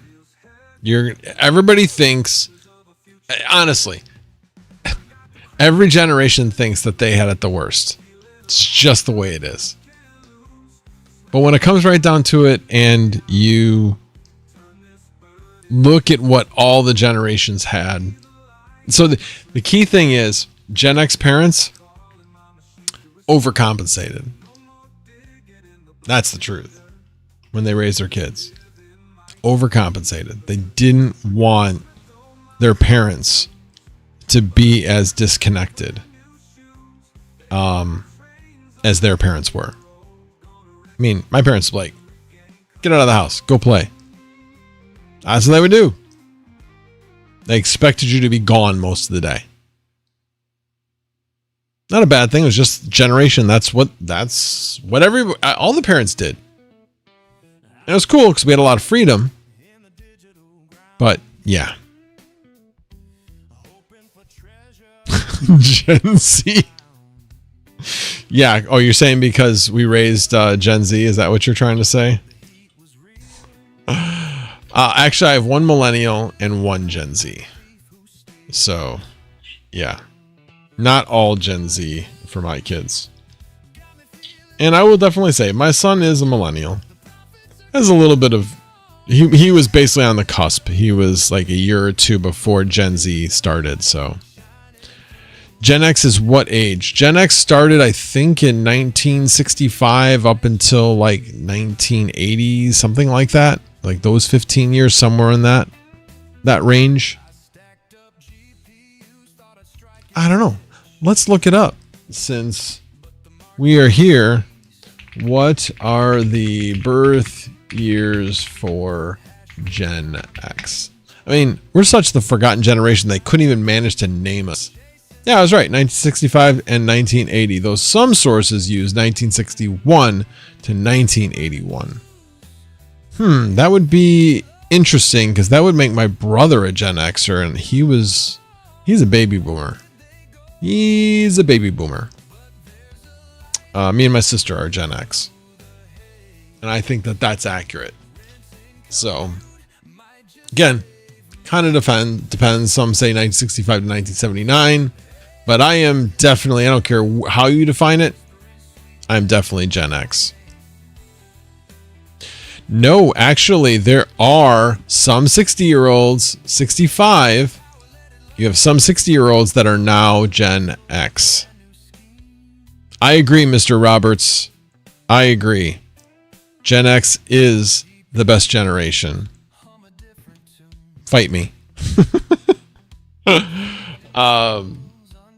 Anyone have experience with the Samsung Flip or new Motorola Razr Flip? No, I don't. But I'm surprised you would ask that because they freaking cost a lot. And you're cheaping out on the laptop. Bleach 500. Yes. Yes. I'm trying to remember exactly where Genoa is. As I'm like, I know it's like, I'm trying to remember it. I don't think it's directly, it's like northwest of Elgin, I think. Cheaping out an M4 laptop? Yes. Yes. How much did you pay for your M4 laptop? I know it's $750 now. Okay, just past Hampshire. Okay, so you're not right next to Elgin. You're just west of Hampshire. Got it. I know where Hampshire is. Used to ride through Hampshire. Used to, well, you'll know these roads. So our route, and I don't know if they still take this route anymore, but we used to start at the Menards in Elgin, take Umdenstock south to McDonald, Stearns McDonald, ride that west all the way to, it's not Tower, I forget what it is. It's not Tower there. But you take a left and then you go right onto Ram Road. Take Ram Road all the way to Mago. And then take Mago all the way into Burlington, basically. And then we'd go north out of Burlington up to just north of 72. I forget what the name of that road is. And then that would tie into Route 20, right where that restaurant used to be. I don't know if it still is there, but it's like 5 corners basically. And then we take that road going south, and then work our way back. But yeah, those were good times. Yes, Lake Street. I wasn't sure if it was still called Lake Street that far west, but yeah. I grew up in Bloomingdale, so yeah, I grew up 2 blocks north of Lake Street in Bloomingdale. Let's see. Oh, I have the M1. It was $300 last year. Hobbyist miner, age, grew up with Hewlett-Packard as my first PC before HP. Played the original Oregon Trail. Dad whistled for dinner time. Rode bikes miles away. Screen time wasn't a thing. Correct. That is correct. But hobbyist, you're not that old. You're not that old. But yeah, that sounds like Gen X. Although I didn't really road bike much. I that was an adult thing. I didn't get a not really. I guess I did have a 10-speed that my parents would get a 10-speed, a Schwinn 10-speed. For 8th grade graduation, basically. That was what all of us got. And yeah, I loved it. Unfortunately, I ruined it my freshman year of college when somebody stepped out into the bike path and completely didn't tackle my front wheel, but it was no longer round. And I don't know whatever happened to that Schwinn Varsity. I have no idea. I think I just left it attached to a bike rack somewhere, and I don't remember where I left it. Oh, you grew up with a lot of that too. Cool. Yeah, I didn't have a computer at home growing up. That's the one thing. So I think, yeah, you're probably 10 to 15 years behind me. Dyno VFR with pegs. Yeah, so a lot of the guys around me had BMX bikes, BMX dirt bikes. I did not. I had a Schwinn. I'm drawing a blank. It's a banana seat bike, and I used to do BMX on that. I'd catch some air off that thing, and those things are built like they're solid. But yeah, I remember we had a spot that was just east of the grade school that was just a lot, and somebody basically built it with ramps and all that kind of stuff. So somebody took their time, and that was there for years. Of course, now it'd be like against the law because somebody would sue the property owners, but swim clubs? Well, yeah, because my kids belong to swim clubs. Competing swim clubs. I didn't. We had just Park District swim teams. That was it. I grew up with rocks and dirt. Did you grow up in Canada, Red Panda? Do you remember when the days were better and things were made to last? Pepperidge Farm remembers. It's funny you mentioned that. I still have, I know I've talked about this before, but we still have I got the washer and dryer in 1991. I still have the washer and dryer, the Maytag washer and dryer from 1991. And there's two things that people forget. One is they still make parts. Those parts are still made. And number two, they're actually efficient. They don't have all the extra electronics that pull power. And they last. This last one we had a motor on. We fixed the motor. We basically replaced the motor. Cost like, it was like $280, something like that. But so what? And then we replaced the belt at the same time, which was already having issues. So yeah, now it runs like new again. Although we probably should have replaced the rollers at the same time because they're not very loose. Let's put it that way. Probably would have been a good thing to do, but at least now we know how to pull it apart again if we need to. It's not that hard. Well, I don't personally remember Ed McMahon handing out publisher clearinghouse checks. Certainly not to me, but yes, I do remember the commercials. Definitely remember the commercials. Oh, well, we're definitely going down memory lane here. Yeah, we're eating member berries, Trash Man. Absolutely. Yes, I remember playing Pong. I was not that young. But yeah, that was our first video game. I think I remember it somewhere around that size. I think it was 1978 is what I was thinking. But yeah, I was like, oh my gosh, look at this. This is so cool. We had no idea where video games were going at that point. I also remember playing Leisure Suit Larry in college. That was when I got introduced to it. That was pretty funny. Yes, made in the USA, made to last. Now the cars are not so good. Sponsored by Geritol. Yeah, I wonder if they're going to be at CES. Maybe I should hit them up. Mandela Effect Lane? What does Mandela have to do with it? I was never a Fraggle Rock fan. I do remember it, but no. Tube and Jar, welcome. Good to see you, sir. Yeah, right. You even remember the DOS executable that you had to do. Because, yeah, it was, it had graphics, but you had to execute it from DOS and a diskette. You remember having to program the games on Apple computers? Wow. Yes, I know. It was a little after when I was in that, but yeah, Fraggle Rock was interesting. That's for sure. Yeah, buddy. And the Red Book. I don't know the Red Book. Apparently, Ed McMahon never handed out the checks, but he made the whole rap for an insurance company about him handing out checks. So weird.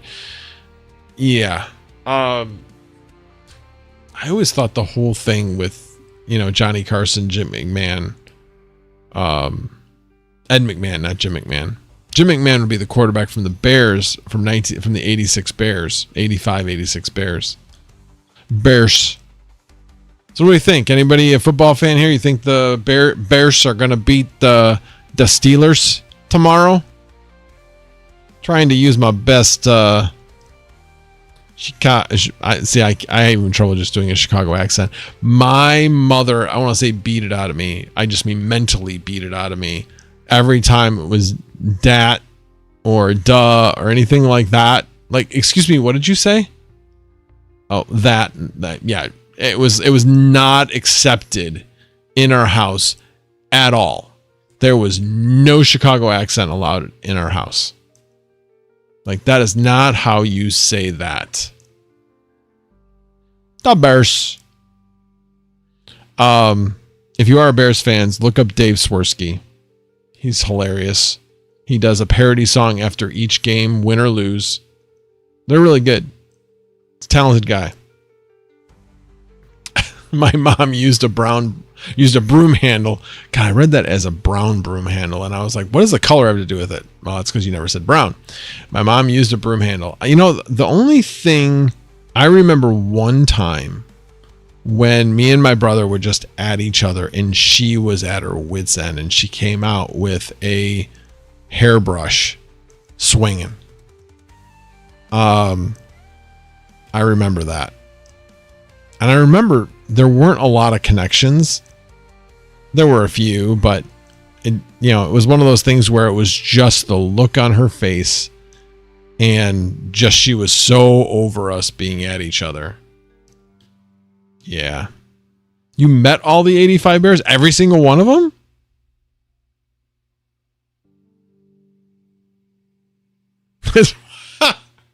Goat says, that's why I invested in shock collars early. Okay. Explains a lot. She broke it over your head and used both pieces. Yikes. Now the question is, did you deserve it? Because, looking back at that, yeah, me and my brother really deserved it. We had been at each other all day. And it wasn't, I was the antagonizer because I was the youngest, and therefore he was supposed to be the one responsible for not engaging and that type of thing. And I wasn't having any of it. I was just always, nitpicking at him, and he would just lose it. And of course, he was 6 years older than me. Of course, he was stronger than me. And of course, I was the one who would always get hurt. And that's, Mom was like so over it. So over it. Frogman, did you buy for your pets or some frisky stuff? Oh, yeah. Yeah, that would do it. That's a trigger word. That would pretty much do it to any mother. Yes, 80s parents were allowed to beat their children. Yes. Discipline is the way I would put it. It wasn't overbearing, but yeah, corporal punishment was a thing. It was a thing. The Super Bowl shuffle, guys. Got it. Your grandparents were hell on wheels? Oh, my grandparents were like, that's the beauty of being a grandparent, is that you can send them home. They start getting out of hand. And I don't know about you, but we taught our kids, you respect your grandparents. Don't mess with your grandparents. They are there to love you and have fun with you and do a lot of things for you, and that's what they want. So why would you? So anyway, we never had any issues, but it's kind of odd that if your grandparents are disciplining you as well, though it just depends on the dynamic. Sometimes the grandparents have to be involved because the parents aren't involved enough. That sometimes happens, so who knows? Wow, my grandfather would chase my uncles with butcher knives. Wow, that's kind of messed up. Oh, okay, well, that's Frogman, then I kind of get that. Let's not forget great-grandparents. I didn't have any great-grandparents. Whoever was my great-grandparents had already passed away by the time I was born. So, never had great-grandparents. I'm not sure if I'm going to ever be a grandfather. I don't know if either of my kids is going to have kids. Not really sure. We'll see. They're still both young enough to still meet somebody and have kids, but I don't know. It's a hell dating scene out there. It really is. People honestly expect too much. They want perfect, and nobody is perfect. And I'm not saying you go after good enough, but you know, you find somebody that you have a connection with, and you find out if that's somebody you want to spend time with. Not immediately like, well, is this everything you want out of life? Oh, well, now I'm not going to waste my time. I get it, but people change. They do. So, to a certain point, to a certain extent. Easy Estate says, I'm in monk mode. Yeah, dating market is effed. Yeah. What about Kentucky? Chef Lahib, hello. Welcome, sir. All right, let me see. 21-year thing, and I'm back out here in it.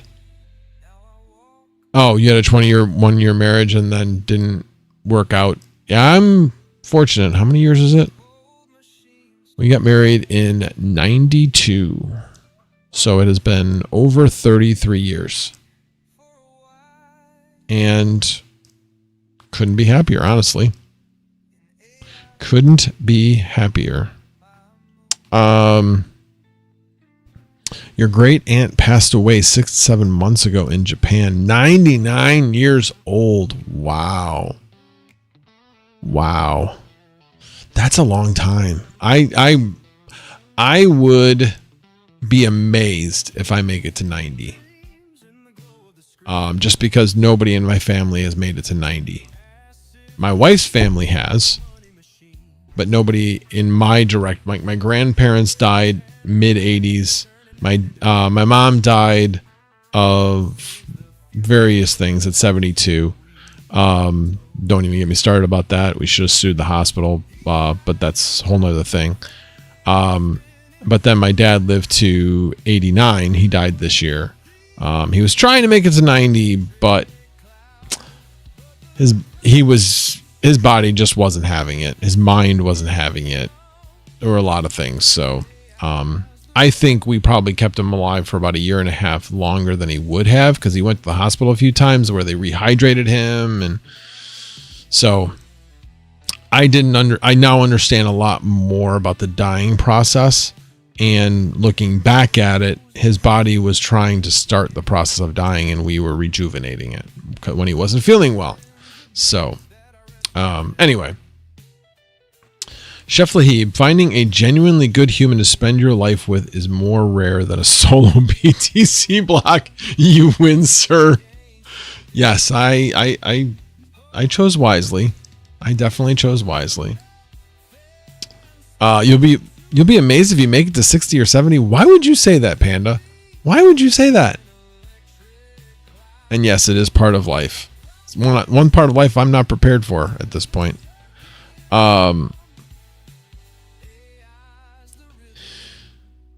Wait until we can use our card's hash rate to AI to heal us. Well, that would be amazing. I mean, 70 is kind of young, but I mean, I'm 57 and I didn't expect, and this is why I need to do something about the hip. I know you guys get tired of hearing about that. And I don't blame you. But so that I can, one of the biggest things, and if I've never ever heard, Jerry Seinfeld talks about it. He's like, the key to longevity in life is keeping yourself strong enough to be able to still be able to get out of a chair and be self-sufficient. Because once you stop being self-sufficient, your time on earth, like, now you got a clock, and you won't live more than like maximum of 10 years once you've done that. So that's really key. And I'm not at a point where I can't get out of a chair or anything like that. I can still do all of that, no problem. But having only one full working leg is not a good start at my age. So yeah, I definitely got to get going on that. Chef Lahib says, I am 39 and I didn't expect to make it this far. That's why That's why I'm reckless in trying crypto and AI stuff. Yeah, you only live once. Unless, of course, you believe in reincarnation and you live lots of times. You just don't remember them. You're 50 and you can't get up? Yeah, that's not good. That's not good. You have heart issues? Heart pain still over the past year. Too much McDonald's. So, do you have chest pains or heart pain? There's a difference. I used to have chest pain, like where you get that like sharp like shock, like right where your heart is. I used to get that growing up. I used to get that into my 30s, and then it's gone away. I don't get that at all anymore. So while I have no idea what the heck that was, because I never had it looked at, when I had echocardiograms and things, when I was evaluated, there was they couldn't hear any valve issues, nothing like that. So I think a lot of that is just, believe it or not, kind of normal. But like I said, I haven't had that in like forever. Chest pain is normal. Just check crypto prices. Heart pain is when your wife takes half the house. Ouch. All the pains. But I haven't heard you eating much McDonald's lately. I don't hear you making late night McDonald's runs. Maybe it's because I'm not in the gaming chat at the end of the night. But it sounds like you're trying to eat better. It's got to be making a difference. Yeah, but yeah, time to, especially with this, I want to lose about another 5 or 10 pounds before going to CES. Oh wow, close friend caught a potential Widowmaker early. Interesting. Yeah, that's what I thought.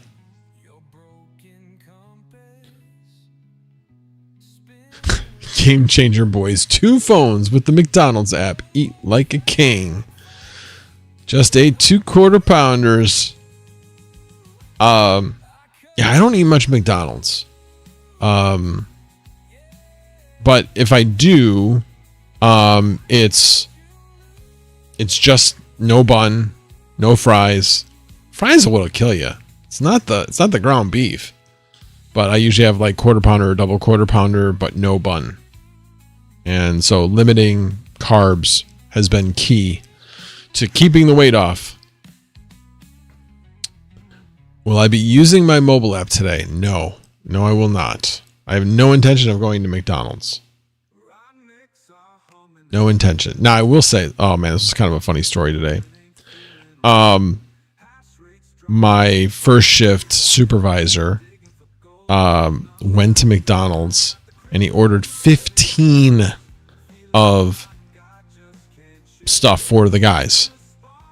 And the guy thought he said 50.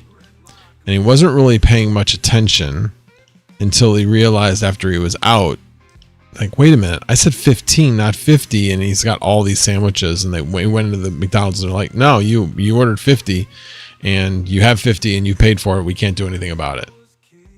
Like, wow. Anyway, he ended up feeding another building that was like two blocks away, one of our buildings, but it was 2 blocks away. So yeah, we put it to good use. But yeah, that'll be a fun one to fill out on the expense report. So yeah, there's that. All right. Well, it's been 2 hours. French fries made in seed oils are the worst. McRib. I like McRib, but no, I won't be eating any McRibs. They owe who a lunch. Alrighty, guys. Well, thanks for hanging out with me. I appreciate it. I will be here next Saturday. But not sure how many people are going to be around since it is Thanksgiving weekend. I kind of wonder if that's why I had fewer people here tonight as well. But yeah, appreciate you guys all being here. And as always, no tabs were harmed in the making of this live stream. Have a good night, everybody.